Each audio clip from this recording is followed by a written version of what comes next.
resume recording. See right there, you've got the little cloud symbol around your record flashing button. It says recording. And Yes, then yeah. you've got the cloud symbol. So you Have a second. If you could just right-click over your name and add your organization to your name, I think that will help everybody understand where you're from. And we'll just kick it off in about 2 or 3 minutes. I mentioned that Steve Gibbs is with the township, and he's just making sure we get off to a good start. Hi, Stephen. I just enabled your recording as well. Thank you. We hope to share this with others later, and again, hope to do this again, maybe monthly, maybe quarterly, whatever folks are interested in. But without further ado, we're going to go in alphabetical order, unless somebody has to leave and just wants to cut in line. Certainly open to that. So raise your hand if you have a question, and take it away, Kate. Thank you so much for joining us. Did Lori have a question? No, okay. I'll use the chat box. It's okay. Go ahead, Kate. All right, so a lot of you already know who I am. I'm Kate with Clinton County Department of Recycling and Waste Management. So I'm just gonna kind of zip through who we are and what we do. And if you have questions, feel free to ask. But our department has 3 employees total. I'm technically the only full-time staff in the office. I have 2 part-time assistants. One is our secretary, one is our education coordinator, and I actually share her with our administration office. We are special funded through tipping fees per our host agreement with the landfills that are located within our county. So we don't get any general fund money from the county itself. It's all special funded. Our programs tend to be limited to Clinton County residents, but we do work collaboratively with our regional group, which Leroy and Lori and Kathy are all a part of. Our department pre-pandemic generally funds 2 special waste collections per year, where we take all the hard to get rid of stuff like electronics and hazardous waste and a whole bunch of odds and ends that people hold on to for those events. We also help fund 2 24/7 drop-off recycling sites that are located within our county. That's a collaborative effort with the 4 municipalities in which they are located. Just for number's sake, last year, 2019, total cost for those 2 drop-off sites was about $79,000. But because of community contributions and material rebates, our department paid about $42,000 for those 2 sites. We also help fund 1 drop-off site that's located here in the city of St. John's. It's run by our local Lions Club. We give them about $19,000 per year to operate. They're like a mini material recovery facility, or mini MRF, if you will. We also promote the other 9 recycling programs that are located within our county. And so we do a lot of promotion and marketing for all of those as well. We are part of the collaborative effort that is Recycle-Rama each spring when there's no pandemic to interrupt that. But our residents, we have a pretty small number of participants that actually make the trip for Recycle-Rama, but we still advertise heavily and we still participate in it. Our department works with service groups and local schools to promote our programs and environmental stewardship through my environmental education person, who's Nicole. I think most of you have met her at this point. We also do a year-round battery collection program, which is very labor and time intensive because we have to sort batteries and tape batteries before we can ship batteries. We pay about $1 a pound to recycle those. And again, that's just for Clinton County residents because of the time and the cost to do it. We coordinate medication collections. That was something that needed to happen that no other department had the funding or ability to do. So about 10 or 11 years ago, or 12 years ago now, maybe even, our department started managing that and promoting that and coordinating that. And now we have several standalone year-round collection sites for medications, which our residents appreciate. We work very closely with our local law enforcement for that program. We promote proper sharps disposal. It's another thing that needed to happen because the used needles or sharps were showing up at our recycling sites and that's a huge issue, or it was. So it was something that we have worked to promote and we continue to promote. Our department works with a number of other local nonprofits to further our cause, including but not limited to our local Habitat for Humanity store, our local law enforcement, our substance abuse council, our conservation district, and our parks department, as well as our local hospital. So we get out and about quite a bit to get the word out about what's available and what's going on. And we have, pretty healthy fund balance at this point, where we're unique in that regard because of our special funding. So we're able to help contribute to other programs that are happening in and around the Tri-County area. But that's us in a nutshell. I've been in this position for 9.5 years already, believe it or not. It's gone by fast. So yeah, that's Clinton County. I like to think we're very progressive for being a rural ag-based community that we are. And we have some pretty dynamic programs for our residents. Thank you so much, Kate. Really appreciate it. Thanks for keeping it brief. We're going to try and keep it from 3 to 5 minutes. There's no reason we have to go for an hour and a half. This might take an hour, but we do want to reserve 20 minutes to a half hour for open conversation towards the end of the after you've presented. With that in mind, Lori does have to leave at 1 for another appointment. Lori, are you ready to present? Would you like to go Sure, I'm next? here. Yeah, I have until 2 o'clock though, so sorry about if I. No, that's okay. Okay. And Sure, I can go next. If you'd like to share your screen, I want to encourage you to click the 2 buttons. If you have any problems sharing it, let me know. But there's 2 buttons: enable audio, and there's another You're one. talking to me, Leroy? If you want to share to everybody. Okay. If people want to share their screen, there's a couple of buttons to check at the bottom. If you've got a slide presentation or a video that you want to share. Anyway, take it away, Lori. Okay, thanks. I do not have anything to share formal. I don't even have as beautifully as presented information as Kate just did. I'm just going to wing it here. So for over 20 years, I worked for the city of Lansing as overseeing their recycling and solid waste programs, curbside, trash recycling, yard waste, education, outreach, doing a lot of regional collaboration. But back earlier this spring, I accepted a new position for Lansing, which is their sustainability manager. So I've really been kind of heavily focused on that work. So I'll talk probably more about that, but I just kind of wanted to share a couple of things that are relevant to the region. And one many of you already know about, but it's the opening of a material recovery facility in Lansing. This MRF, for those of you unfamiliar with our lingo in the recycling business, is where materials will go to be sorted, separated, baled up, and shipped out to markets. And it will be on South Pennsylvania in Lansing. We're really excited about this. It's many, many years in the making, as most of you probably are aware. Lansing and East Lansing have partnered with Emterra Environmental. Emterra is the owner and operator of the facility. Lansing and East Lansing just have a long-term contract to ship all of our single-stream recycling to this facility. The intent from the very beginning was to have this facility be regional. So as many people, as many communities in the Tri-County region and really beyond that, that we can get to collaborate, the better, for a variety of reasons. I think most notably is, we would all be taking the same materials, so we can have consistent education and outreach as a huge county initiative, which I think would be fantastic. And also, the more people we can collaborate with through intergovernmental agreements, the better the price that we all get. And there's some, I think, a lot of stipulations when it comes to that sort of thing. So if your community is interested, let me know and we can discuss how we might be able to partner on that.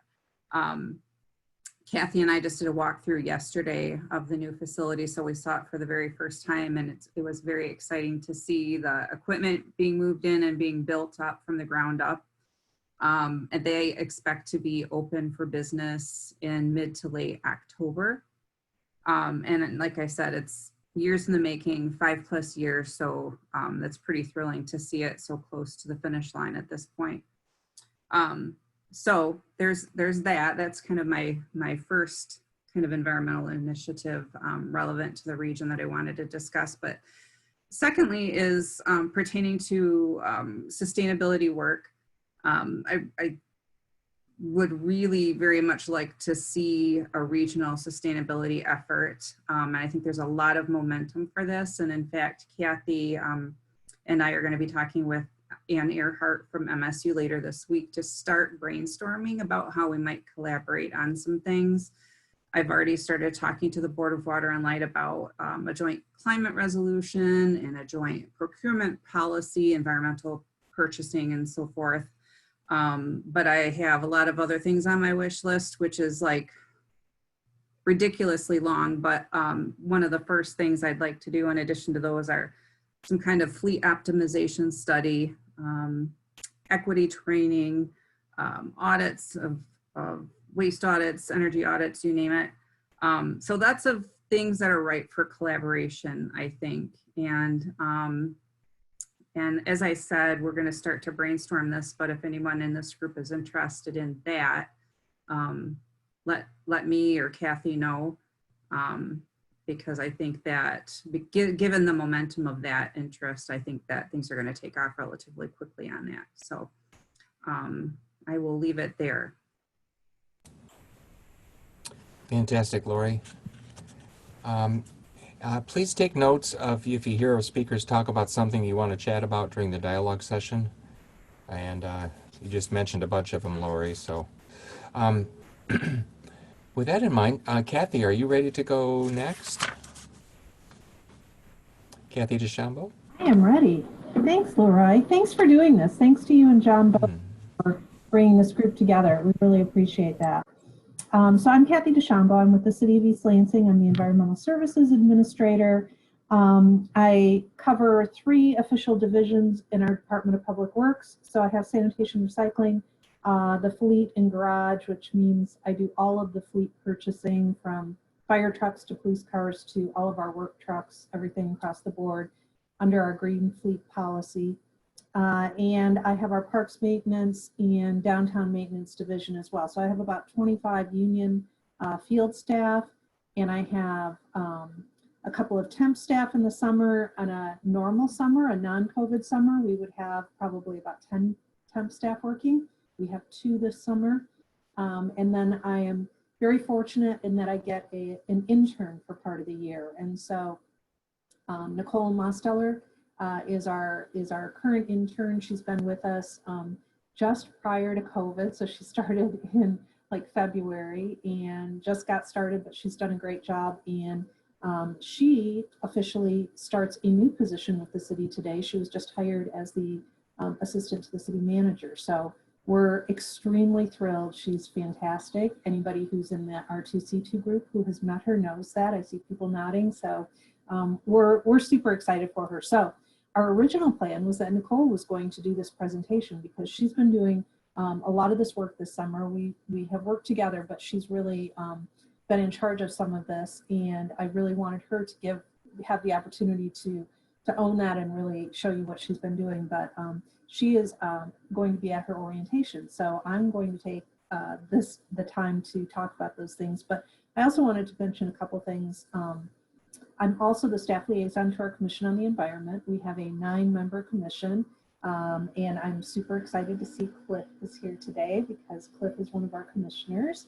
And COVID has hit this commission hard because we had just kicked off updates to our climate sustainability plan in our February meeting, had just started that work, and then did not have a meeting again until July, and we had that because we had to review our wetland permit. So our work has slowed down substantially, but I just want to say that just prior to COVID, The very next city council meeting, we were taking our 100% clean energy resolution. It was on the city council agenda for the discussion only, and then it was on the consent agenda for the following meeting. That, of course, all got pushed when all of the meetings got canceled, and we've been waiting for that to come back up onto the bubble back up into an agenda, and I see that it looks like we're going to come up again in September, so we're pretty excited about that. So that is good news. One of the things I'll mention is that the updates to our climate sustainability plan, one of the big conversations that we started to have is to really look at our updates through an equity lens and through a environmental justice lens as we start looking at some of the actions that we want to take, and that really dovetails nicely into work that the city is currently doing. We have a new position in the city that is going to help us with diversity and equity, and she is actually going to present at our Commission on the Environment and hopefully work with us on that. And it may be an opportunity regionally, Lori, because she's connected with region. She's on the Martin Luther King Commission, to have, you know, a sounding board in that regard. So I'm pretty excited about that work. So I also wanted to mention that the Commission on the Environment has also been working on updating the green building policy or the sustainable building policy. And that is another thing. Leroy has heard me saying that now for a couple of years. And we really hope that once we get back on a more regular rotation with our meetings, that we're able to move that to City Council as well, because that document is really, really close to being done. And our commission has done so much work on it. And we've had so many conversations and collaborations with our planning department. And even just prior to COVID, we were working with our Downtown Development Authority, and they really supported that policy. So it had a lot of momentum going into COVID, and we just need to try to find a way to make that work in this new normal that we're experiencing. So two big things that we were working on this summer, sort of the way we spent our summer break, was we partnered with ICLEI. We were in one of the ICLEI cohorts for updating greenhouse gas inventory. And so we did that both by participating in those training sessions, and we kind of started, now that we've got all of our data entered and we're kind of doing a data check, looking at, okay, is there anything that looks wonky, not right? Are there numbers that are, you know, looking like maybe something is kind of out of whack and we need to address it? But we're going to take that information and we're going to use it to help set some of the goals with our climate sustainability plan, and to set some of those markers that we want to achieve.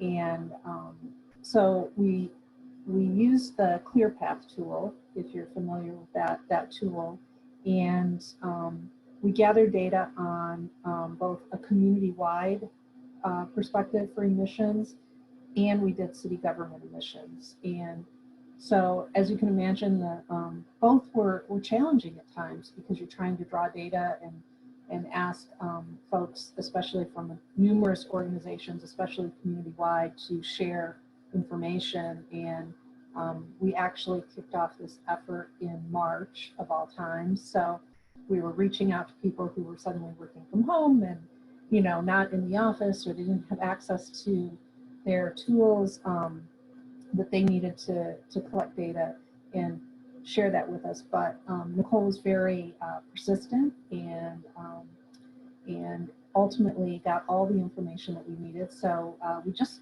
finished that up in the last couple of weeks. And so, like I said, we're going over the data. We're making sure that everything is in there and looks reasonable in the way we would expect it to look, that there's nothing that is looking strange that we need to address. And then we're going to start setting some goals, and we're going to work with our Commission on the Environment with that. We're going to present this information to them soon, and let them take a look at how you know, emissions kind of fall out in different places, both community-wide and in our city government.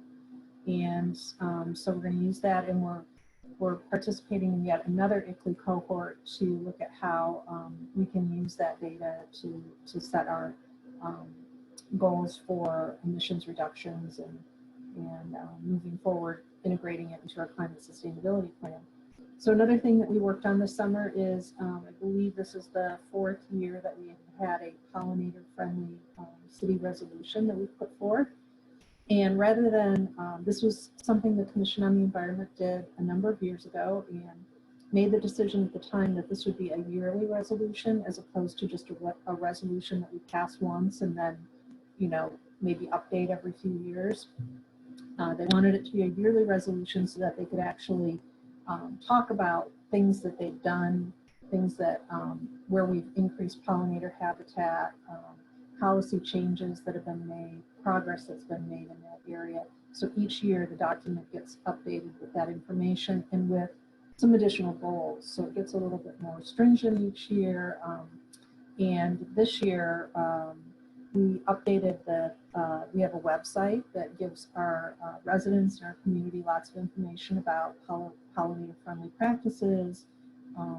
We also share with them ways to, you know, make your yard pollinator friendly, things that the city is doing.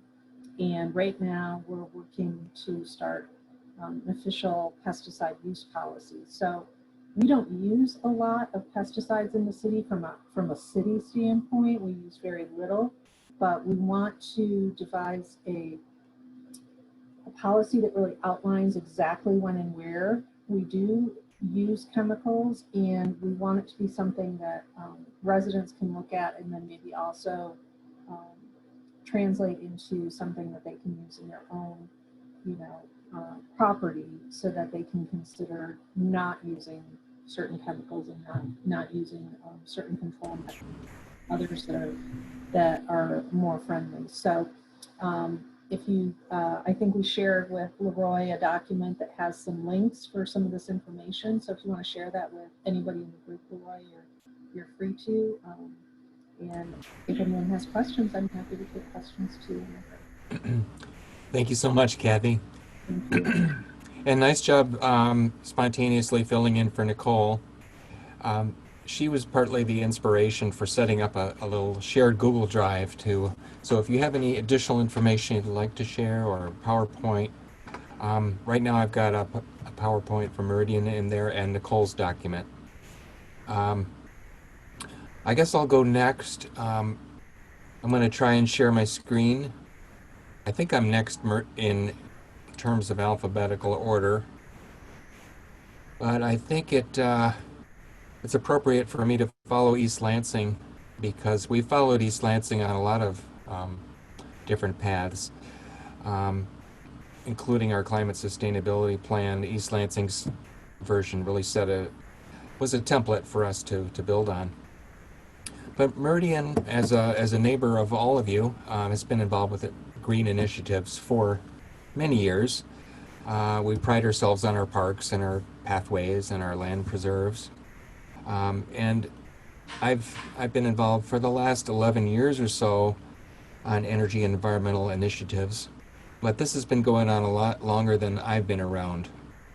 So hats off to all that have helped sort of preserve and protect a lot of our resources here in the township. Can you see these slides? I want to make sure that I'm not doing a 7-minute presentation without. Or we can see them clearly. Okay, great. There's a map to our land preserves, just showing sort of the diversity. We do have a land preservation millage up for renewal in the fall. We're hoping that that will be passed. It's primarily designed to help maintain what we've got, not as much purchasing new lands, but we've really got our hands full just protecting the preserves that we have, removing invasive species and that type of thing. We have a new coordinator, Emma Campbell, who is starting a conservation corps to assist, involving people from around the region in protecting and removing species, planting pollinators, that type of thing. One of our gems, which I'm surprised that not more people know about it, is our Harris Nature Center.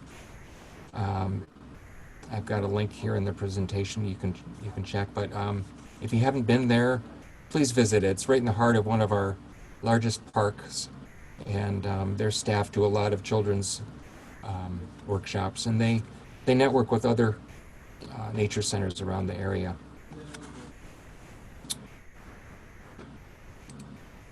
One of our newest gems is still in the works. It's the new city market called, actually not city market, farmers market, marketplace on the green, which will be used for other purposes, as well as a farmers market on Wednesdays and Saturdays. We're hoping that this is going to start up in September, but if you drive by, it's behind the mall. You can see JCPenney in the background there. You can also hear the HVAC in the background as they're dropping off equipment, so I apologize for the background noise. Pathway Millage has been going for about 30 years now, and we're still looking to complete a network of pathways for bikes, for pedestrians around the township. Recently, Cliff and his work with Tri-County has inspired a creation of a green map, which is still in the works. But here's a place to see the parks and the nature preserves, some of the trails, as well as things like butterfly gardens, bird habitats. It's kind of an opportunity to take stock of all the green that's going on in the township. If you go to mywatersheds.org, the site that Cliff maintains, you can also see a regional version of different maps that inspired us to work on this with some students from MSU. Cliff has also been helping us with a green infrastructure audit, and we're hoping that this will be a model for other communities. Midmiac, Teresa Lark has been assisting as well, and we're looking for opportunities to remove barriers to doing green infrastructure in future developments. Lots of great examples on the My Watersheds site, which is obviously a regional, the Greater Lansing Regional Committee for Stormwater Infrastructure, and Cliff will straighten me out on that one. Does a lot of great things regionally, and I'm glad you're here, Cliff, to share some of that. This is the climate sustainability plan that, again, we modeled after East Lansing. It's divided into several different categories, and some of the most notable progress has been the recent installation of a 20 kilowatt solar array and a pollinator garden in front of it. We're hoping to do a couple more large solar panel installations this fall. We just recently received bids. We're also looking at promoting solar throughout the township, planning for a virtual solar home tour this fall. And John, who's with us today, has been documenting a solar stories series, which has featured installations from around Meridian Township and the Greater Lansing region. I encourage you to tune into those if you haven't seen those yet. We're hoping to combine a few of those into a regional tour. Part of the climate sustainability efforts involves the tree initiative, and our township is interested in doing something positive. We've got support from the Board of Trustees. Phil DeShane's brainchild is gradually bearing fruit, and we're hoping to distribute trees this fall at the city market, as well as do some projects with the local schools. Something positive people can do that might be more accessible to the youth as well as adults. And then another regional collaborative opportunity is promotion of environmental topics, keeping our gray infrastructure flowing smoothly. And we've worked with Ingham County, City of Lansing, City of East Lansing on some of these initiatives, and I think that there's an opportunity to do more of that. Kate and Lori have mentioned recycling, and one of the most recent collaborative efforts involves this electronics recycling day. And we really appreciate the opportunity to partner on this one to make it possible, because recycling is not cheap, and with the COVID situation happening, Several other events have been canceled, and so we're hoping that this event on September 26th is going to draw people from around the region and not just load up 5 semis worth of electronics, but also be an example for regional collaboration. Hopefully I've kept this to under 7 minutes, but we can talk more about these in a minute. I got so wrapped in my presentation that I forgot to see who's next. Would anyone like to go next? Raise your hand if you're willing to go next. I can go. Wanda? Okay, I think you beat Cliff, so Did I beat Cliff? thanks for joining us. Yes, thank you. To be honest, I really appreciate this because as a small township, we really borrow a lot from what other communities are doing. And so for me, this is very educational. I'm an elected official. We have no one in our office that takes any sustainability or the recycling on. It's kind of a group collaborative when it comes to getting things done. So some of the things we have done is we have improved our recycling events. We did cancel our spring event to September, and we are a bit concerned still with the way COVID is, that we're looking at canceling that, just because we had a lot of the vendors that help us out kind of say no, they wouldn't participate. So that's been a little difficult for us because that's one of our most popular events that we have, and the township residents really look forward to that. So some of the other things that we are doing is we have been getting estimates on adding enough solar to our building to completely be able to take that off the grid per se, and make us carbon neutral as far as our office is concerned. With some of the information that I've been receiving, I'm also looking at maybe starting some sort of a climate commission of residents. We have some very good residents who are very involved in this aspect, and I'd really like to see a committee formed for our township. Our township, we have approximately 4,000 residents, so we're on the small side of all of everyone that's involved here, but we would sure like to do our part in anything that we can. So the other thing we're looking at doing is cutting back on the use of mowers, turning some of our mowed fields into prairie gardens, pollinator gardens, expanding that. So we're looking at doing that at the cemetery and also here at the township hall. Of course, all of this takes time when we don't have anyone particularly set in that department. So we get a lot of good ideas from our staff, and then we try to work on it as best as we can. One of the things that we've done that I'm really excited about is we did expand our cemetery. We were able to work with the Red Cedar Renaissance development, where we created a compensating cut here in the township for that development to move forward. And with some of that, we were able to take some of that fill, expand our cemetery, and we're going to be expanding that to include green burials. So we're excited about that step. I think in another year, we'll be able to start hosting some and have residents take part in that, and that'll be open to everyone. So that's exciting for us. I think, you know, it's of course expanding all the time, recycling. And one thing that the township did want to look into was having a full-time recycling. So with the opening of the MRF, I think that might give us some options. So we're excited about that.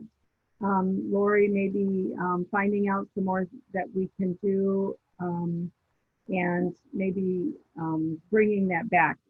At the time, we realized we couldn't afford it, but I'm I'm thinking that with everything that's happening regionally, that maybe we can expand that recycling. So it's, I'm just really excited for all the things that are happening in the region. I think it's really good. I really don't have much more to say. I wish I did.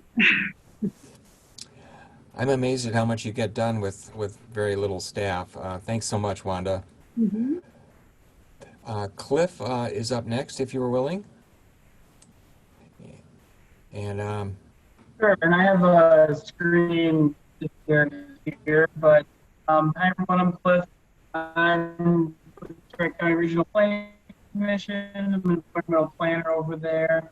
I have a lot of slides, but this should go pretty quick. All right. For those who are not familiar with Detroit County, we are the metropolitan planning organization that serves in county. We do transportation planning, land use planning, economic and environmental planning. The home of the Lansing Regional Committee for Stormwater Management, actually used to be called the Greater Lansing Committee to Stormwater Science. That's why you don't let engineers in. And the Groundwater Management Board committees under Tri-County that work on water quality issues. And we're also involved in the water trail planning, not motorized planning.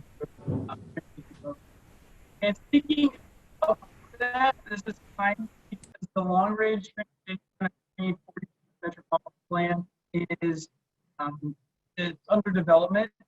And tomorrow night there is a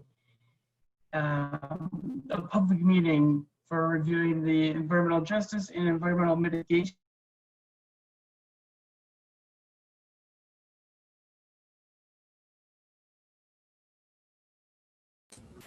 Cliff, your volume cut out. I don't know if you can hear me or not, but you lost your volume. Actually, that clicking and disconnect, like intermittent speech you were hearing, was him having problems with his upstream bandwidth. So I'm not sure if he's got other things he's trying to upload at the same time, but if you can shut those down, they may help a little bit. Thank you. Would it be helpful if someone else was presenting? And then Cliff was just talking? Yeah, that would probably help him quite a bit. I cut out there. Do you want to email me your presentation, Cliff, and I'll share it on my screen and see if that works?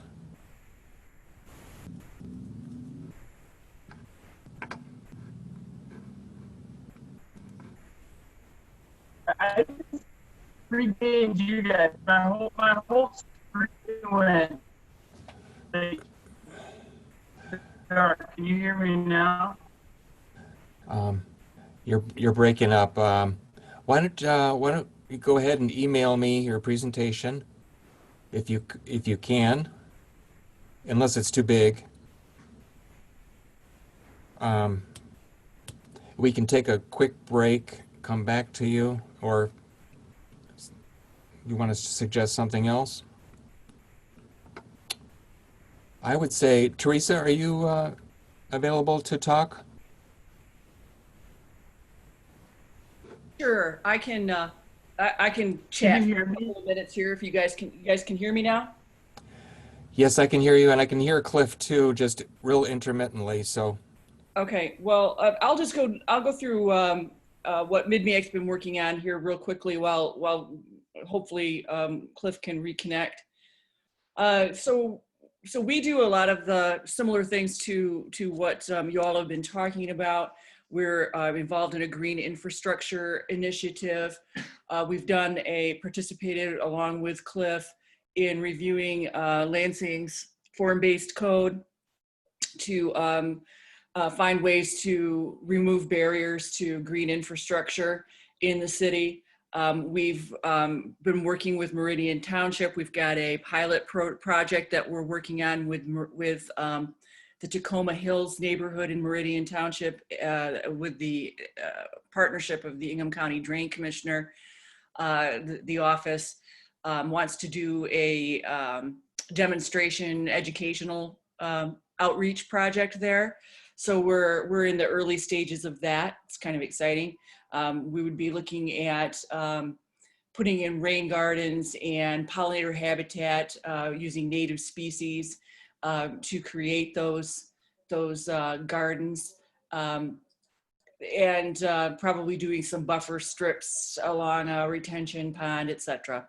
Those kinds of things that help to control stormwater while also protecting water quality.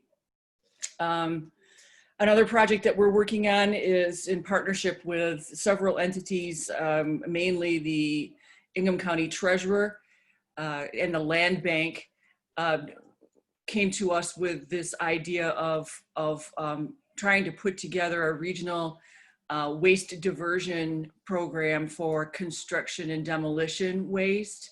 So what it would involve allowing crews to go in, or at least a consultant to go in and look at a property before it's demolished, so that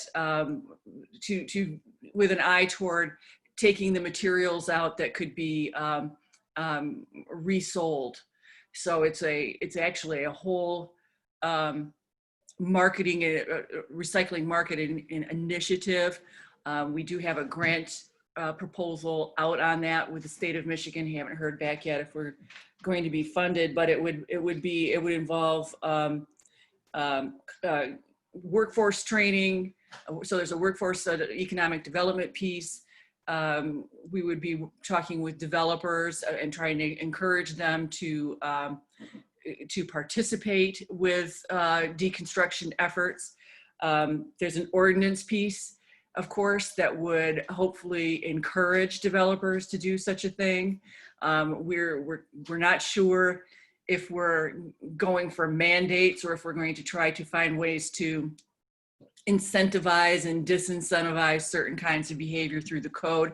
We've talked with Andy Kilpatrick at the City of Lansing. He's open to this concept.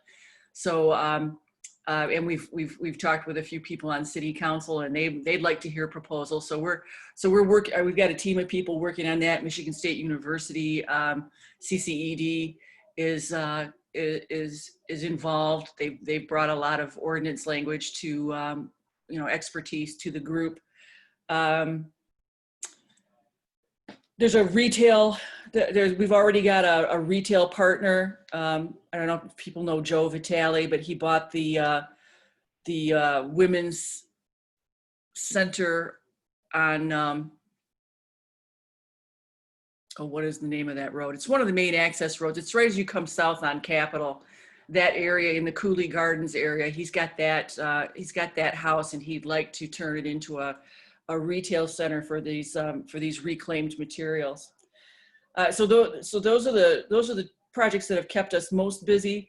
We're MidMeac is also involved with Recycle Rama. We do volunteer coordination for that. We've had a great relationship with Lori, and we know Kate and Kathy Dushambo, I think, comes to that sometimes as well.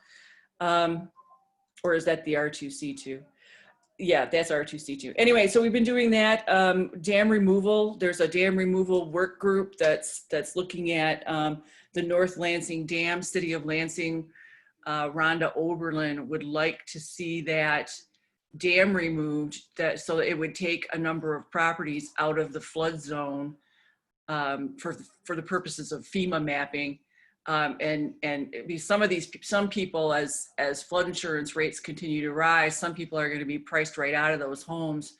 So the goal would be to hopefully naturalize that. But of course, for every yin, there's a yang, and there are people who like the river just the way it is because their business models depend on it. So the people who run the Michigan Princess are part of that group. The Community Foundation has been attending. They're interested in terms of, they're trying to, I guess they're trying to, it would be not wrong to say they're trying to redevelop some of those, some of that riverfront area there, over by, in the downtown area, by the accident fund building. And, you know, if that dam is removed, it will change the flow. That's the whole point. And does it undo some of what they've attempted to accomplish there? So there's, you know, there are a lot of moving parts to that project. But Wanda Bloomquist, I was happy to see you on here because I think it was Paul Pratt of the Drain Office said I should talk with you about your tree debris removal program. There is one of the impediments to businesses who are, you know, the running kayaking and canoe livery out of the downtown area is that they run across downed trees, and it's you know, then you have to portage your canoe around, or canoe or kayak around it, and that can be a less enjoyable experience if what you're trying to do is sell people an enjoyable experience. So I would love to talk with you about that later if that's at all possible. And you know, pollinator habitat, tree planting. We've put in, last summer we worked with Meridian Township quite a lot on it too, putting in a lot of pollinator plants. So I guess in a nutshell, that's what MidMeac's been up to lately. Great. Cliff, I did not get your presentation. I saw, it's weird, I don't know why, but if you could resend that. I also want to ask Amelia or Molly if you wanted to present. Can you hear me at all right now? Can hear you now. Yes, I could hear you briefly. It's a little choppy still. Okay. I sent the thing over. I sent a PDF. I can try again if it's working. You guys all seem fine on your end. I just really am not able. Yeah, I think because of the technical difficulties, maybe we could put your presentation in that Google Share folder and then share that with everybody. But I'm really having trouble getting audio from you. Is anyone else having a challenge hearing? Okay. So sorry about that, Cliff. You're trying to make that computer work too hard today. Really appreciate what you've been doing collaboratively. Cliff has been really instrumental with this green infrastructure audit. John, did you want to say anything? Or anybody else, please raise your hand if you'd like to add anything at this point to just general announcements, or add anything to your presentation. Go ahead, John.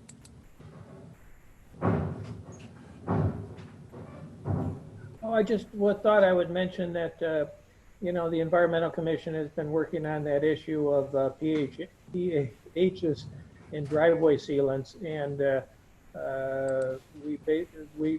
stage it's at now, it has gone to the Planning Commission to develop an ordinance to ban the coal tar sealants in the township. It's taken us a while, but part of that is because the township wanted to kind of show some leadership, try it out on our own driveways. So I was, we were with the Environmental Commission, was happy to see that go forward, and I don't know how many communities in Southeast Michigan have done that now, over a dozen. And we just recently, the Township Board passed a climate emergency resolution, which was hopeful, just again to highlight the issue. But Lori, you did a great job. There's all our communities, I think, are kind of doing all sorts of interesting and varied things.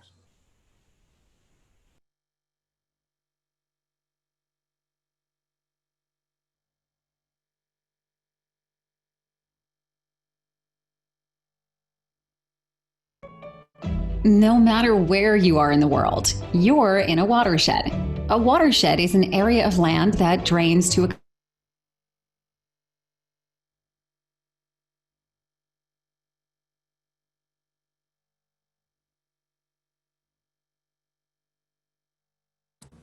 Can you guys hear the video that I started to play? You could? Okay. Cliff shared that with me the other day. As part of his presentation, I realized that I can go ahead and share that while he dials in on his phone. But are you with us on your phone, Cliff?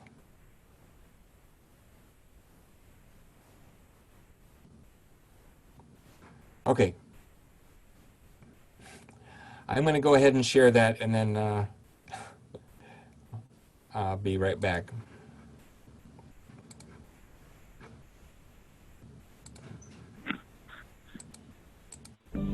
Dublin, Lima, Lansing.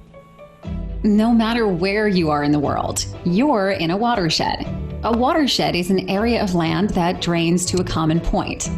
That common point may be a lake, the outlet of a river, or any point within a river system. Right here in Greater Lansing, we have the Grand River. At 252 miles, it's the longest river in Michigan. A drop of water that falls within the Grand River watershed will flow toward and into the river, eventually discharging into Lake Michigan. Unfortunately, so will any pollution. In urban areas, concrete, buildings, and other hard surfaces prevent runoff from absorbing into the ground. So we've built storm drains to collect runoff and prevent flooding. However, these drain directly into our rivers and streams. So any pollution on the ground at home can be swept up with stormwater runoff and will impact water quality here, downstream, and throughout the Great Lakes system. And when large areas drain to a common point, pollution is concentrated and its impact is amplified. Seemingly small sources of pollution, like the bacteria in pet waste, oils from leaking vehicles, and soap and grease from washing a car in the driveway, enter our storm drains and waterways, adding up to big problems. This type of pollution is the #1 water quality problem in the nation. Luckily, we, the Greater Lansing Regional Committee for Stormwater Management, are a group of communities working together to reduce pollution and educate and inspire watershed stewards. Visit our website at www.mywatersheds.org to learn how you can help protect our watershed. Okay. Thank you, Okay, Cliff. can you hear me now? Ken, yes. Okay, I have no idea what's going on because you guys all seem fine on my end, but I guess if my PDF hasn't come through you, Leroy, I'll just kind of give a rundown. Are you able to share what I sent, or has it not come through? I think you're muted.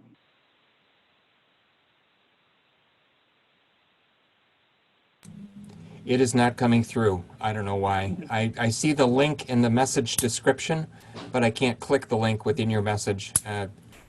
So I don't know why. I'll just go ahead. I apologize. I had a nice slideshow already, but I'll just hit the big things. We're in the middle of our Tri-County's long-range planning, and there's an open meeting tomorrow. It's on Zoom, but it's from 5:30 to 7 p.m., and I'll share the link with Leroy to share widely with this group. But it's for reviewing the environmental justice and environmental mitigation and air quality plans within the 2040 Metropolitan Transportation Plan. And then also the Groundwater Management Board, which is a committee of Tri-County, is being reinvigorated. There's a new website. It's mitcrpc.org/mygroundwater. And I'll share that as well. But there's new topicals and brochures surrounding groundwater issues and groundwater education. They're under development now, and they're building out a social media presence and campaign. But the big thing is that the Wellhead Protection Viewer, which some of you may be familiar with, it's a database and map that's online that shows the location of drinking water wells, sources of pollution, potential sources of pollution, brownfields. That is being updated to have a live access to the databases that feed into it. So it'll always be current, like the brownfield and like time of travel information for contaminant plumes will all be updated, in real time. But on August 20th at 11 a.m., there is going to be a public training session. So the goal for this tool is to be utilized for planners, decision makers, so you can inform your, your land use decisions with information about what's in the ground, and resiliency and risk assessments and all that stuff. But I'll share that link too for signing up. The other thing I wanted to make sure I mentioned, it's not really new, but I don't think everyone is aware of it. The water trail, the Middle Grand River Water Trail, we applied for designation under DNR, so now the Middle Grand is an official state water trail, but we have this cool thing called Terrain 360. So we sent a guy down the river on a boat similar to, or equipped with gear similar to what the Google Street View cameras have. And so we have like all 87 miles of the Middle Grand mapped from the water, 360 degrees view. There's information on access sites, hazards, forages, all that kind of stuff. And it's really cool. We also have some of that information or some of that footage from our land trails, including in Meridian Township, the Lansing River Trail, and the Clinton-Shiawassee Trail. So that was just with some leftover budget, but we are considering making that like every 5 years, like something that we update and, make it a little more widely, broaden the net of what imagery that we're capturing.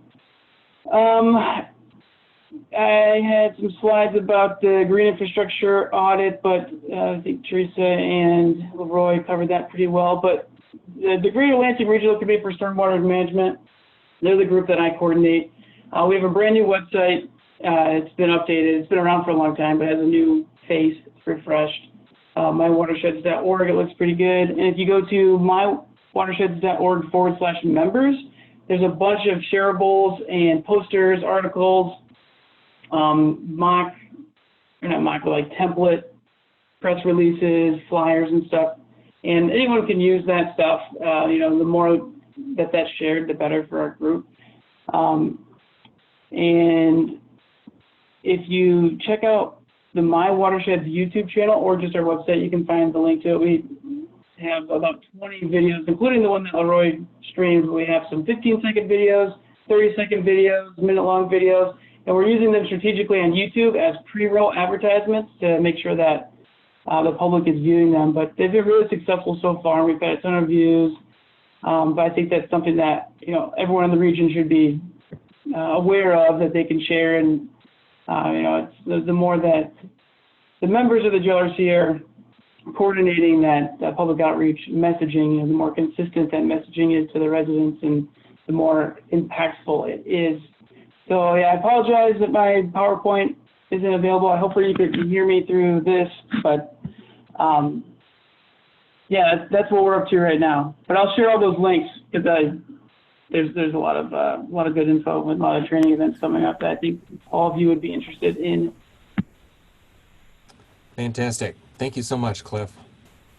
Gosh, we covered a lot of ground and a lot of water this journey here. Right now we're going to, unless somebody else wants to present, I would like to just open it up for dialogue. I know Teresa mentioned interest in the river cleanup initiative, collaboration on that. Who would like to start? Go ahead and unmute yourself. I can address Teresa's. I do want to talk to you, Teresa, as well, but we have a meeting tomorrow to look at some of the log jam removal. We have log jams in our section of the Red Cedar River that have been there for at least 20 years. And we have some pretty large jams. And so use of the Red Cedar River within Williamstown Township is not an enjoyable experience. So we did form a committee, and we did actually formed Friends of the Red Cedar River. And so they, due to COVID, we haven't been meeting and haven't began any outreach, but we certainly want to start outreach and try to form a water trail that takes us all through the communities and really pull everybody together on that. So that's one thing that's come out of this river cleanup. The others, we've got volunteer groups that are working on taking out some of the small jams. And then we're meeting with the contractor tomorrow on some of the large ones. Part of the problem with the large jams is there's no place to put the logs because they're adjacent to businesses, and so they need to be removed, and we're trying to figure all that out. So it's kind of a long process, but we're really excited that when we're done, we'll be able to have expand the trail, because Meridian has done such a good job with their section of the river that if we can expand that east, we'll be doing good. The city of Williamston has actually got a park grant as well as to put a launch site in. So we'll have that as well to connect into, and we'll just hopefully keep moving it eastward.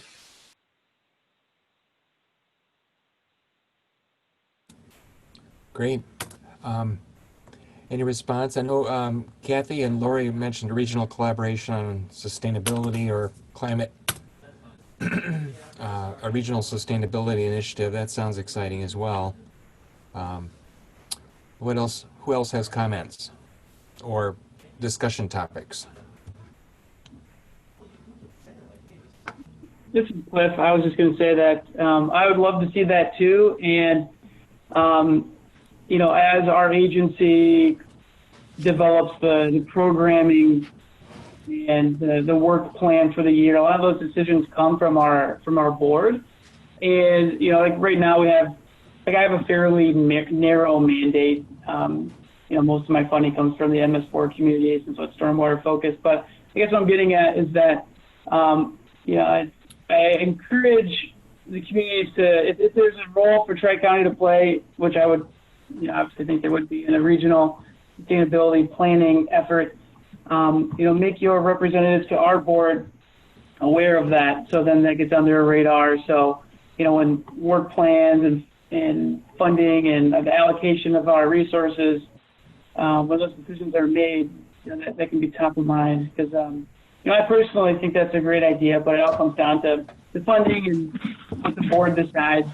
But if there's appetite at all the communities, I'd recommend making that known to your representatives to our agency. And of course, talk to me and see how I can help, and I do my part from that, you know, from where I am too. But I'm here to listen to things. Consider yourself notified. Oh, John? Yeah, I'm just wondering for the group whether this sort of kind of Zoom meeting every quarter or maybe even more frequently is a good idea, and whether people think it should be kind of just open-ended, any sort of environmental issue, or would it be more helpful if a specific topic was kind of the focus of a get-together in the future? This is just kind of open-ended question. This has been very helpful to me, of course, but you know, everybody's busy, so I just wanted to kind of check in with everybody to see about this approach and how best to structure it.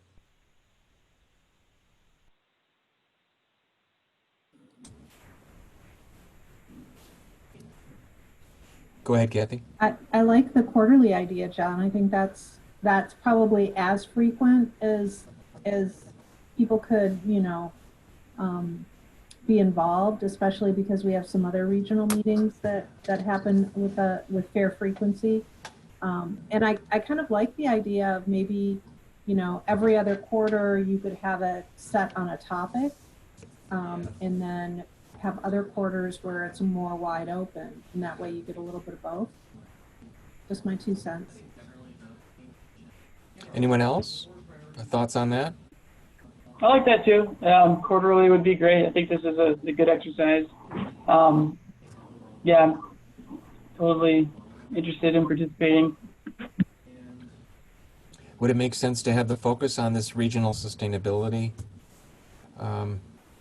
concept, collaboration, or is there another topic that bubbles to the top or dribbles down from the runoff? I think that covers everything, you know, all the other things we're working on, you know, like climate sustainability, resiliency, all that's going to be a part of that. So I think that that topic would cover us for sure. Sounds good. Anyone else want to weigh in on that? I like the idea of a quarterly, and if somebody else wants to host it, I'm totally fine with that as well. I will thank John for reminding us that regional networking is something that's part of our plan, and probably we recycled that from the city of East Lansing. So I don't know if Kathy, you want to co-host next time, or if you'd like to host the next one in 2 or 3 months. I think it's totally up to you. I'm also happy to do it, or if somebody else wants, or maybe if Cliff, as a regional partner, wants to host that. Yeah, I think that'd be great. Assuming you're back in your office with your light speed connection. Just kidding. Yeah, definitely. Your thoughts on that, Kathy? I think that's great. If Cliff wants to host, we could do one. We can all rotate, or those of us that have the ability to do that. We only have the ability to run one Zoom meeting at a time in the city right now, officially. So I would just have to be careful with the scheduling, because our calendar seems to be kind of full. I've actually had to shorten a meeting because we had an emergency meeting that had to take place. So if we could kind of rotate that, I think it might work better, and I'd have to just check the calendar. Kate, did you want to say something? Just that Clinton County's in a similar position. We can only do one Zoom meeting at a time, so to watch the calendar. Okay, well, if you two want to check into it, should we throw out a tentative date and time for the next one while everyone's on? I'm going to grab my calendar.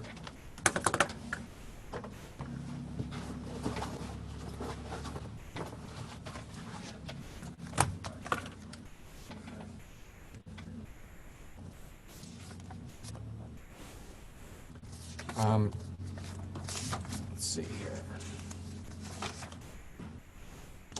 Would the second Tuesday in November work for people?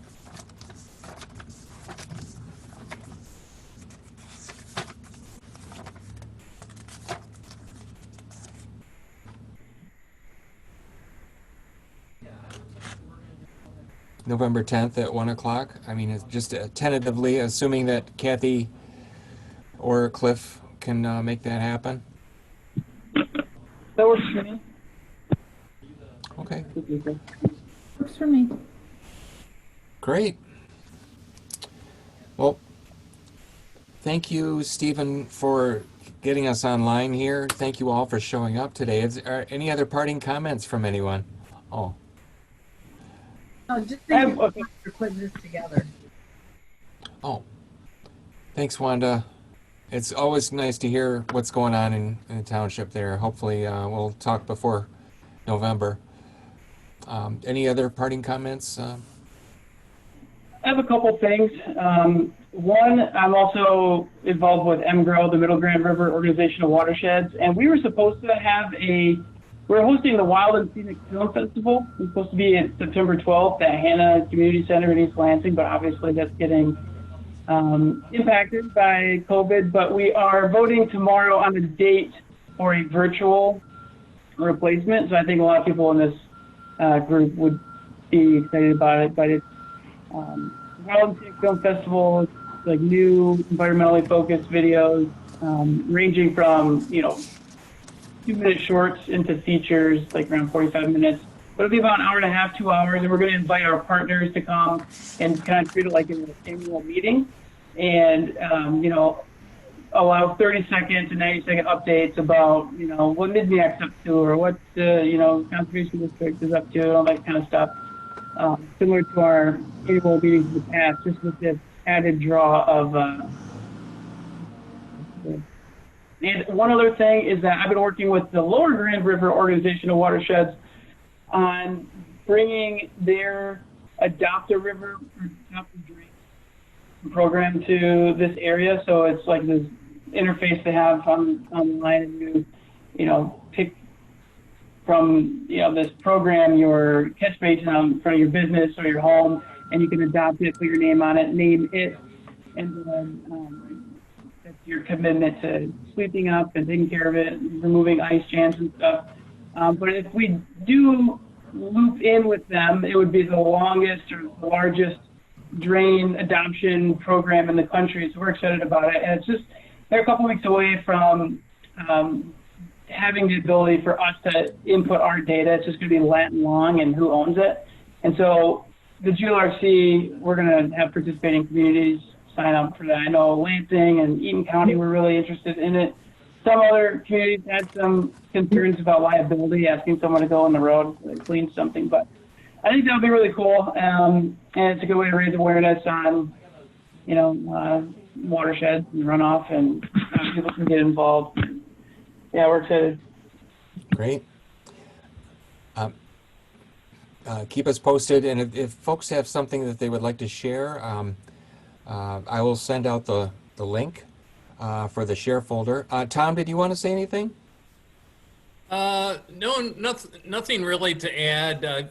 I've had some connection problems today, so I'm actually up north on vacation this week, but I enjoyed being a part of the meeting today and learned a lot of new things. And as some of you know, I am involved in the Michigan Green Communities Network, and Wanda's involved with that as well.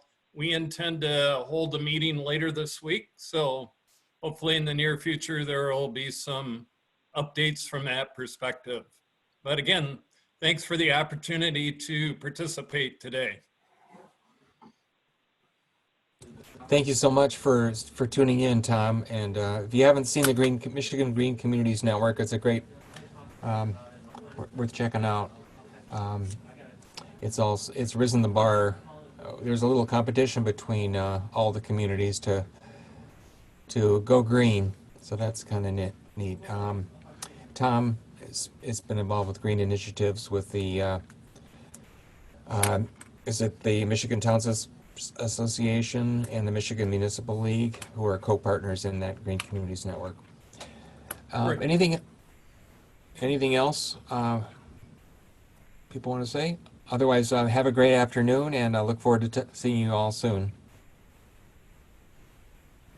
Okay. Thanks, everybody. Thank you.